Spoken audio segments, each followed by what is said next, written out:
I think that the emotional damage that he did, it's it's scarred in me forever. Like, I will never ever think that I am worthy.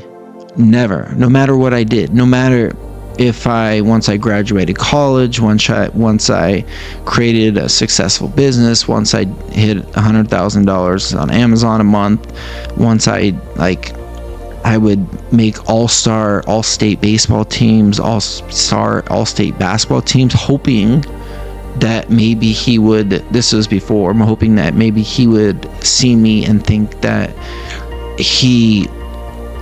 I was a good son, because that's all I knew. Maybe I just needed to show him that I was a good son. I was a great kid. And it took years for me to figure it out. And then I remember going to a therapist, and he said, you have to let him die. Like, in order for you to move on, you have to let him die. And I did. And as much as that was the painful process, I think that if you have a narcissistic or sociopath or emotionally abusive parent, you have to let them die off. Like, they're never gonna be that to you. And some people say, you gotta, family's family, and no, that's not. If it's toxic for you and it holds you back in your growth for life, you need to let that go. You need to get rid of it, because some people are never going to change. And I always see these movies where like some father comes back into the adult's life later, and they say, I'm so sorry, I was so screwed up, and I was on drugs, or I didn't know better, and I want to make it up to you, and it's sincere.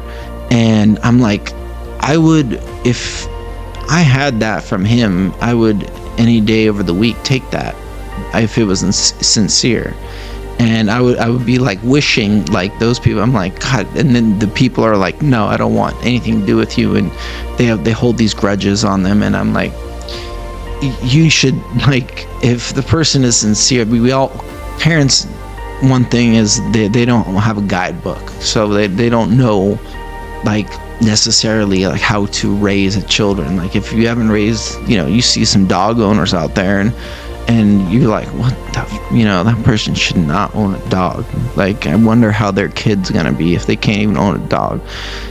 But if he would have came back sincere, but I know there's no point, I already know he's like, it would be saying, like, this person is mentally ill. Like, he can't, even if he tried to say he was sincere, I already know he's mentally ill. So, but it's always had scars on me. So through life, I grew up having to struggle through every single thing, like literally every part. It didn't matter what it was. College application, high school, like sports, through just trying to figure out taxes, trying to figure out my car, trying to figure out how to move, trying to figure out relationships, trying to, like, my mom is great, but she can only do so much. She wasn't a male. She wasn't raised as a male. She didn't know how men operate.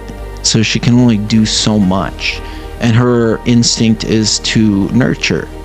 So it's like, Dan, whatever you want, like, I'll help you, and it's like, but it's not like, hey, like, you can do it. And I never had that in the back of my head, like, you can do it. I always had that you are messed up. And so I always went through life thinking something was wrong with me. And it was just this feeling, like, every day, waking up every single day of my life and thinking something was wrong with me. And it didn't matter. I thought maybe if the more successful I would get, that it would go away, and it didn't.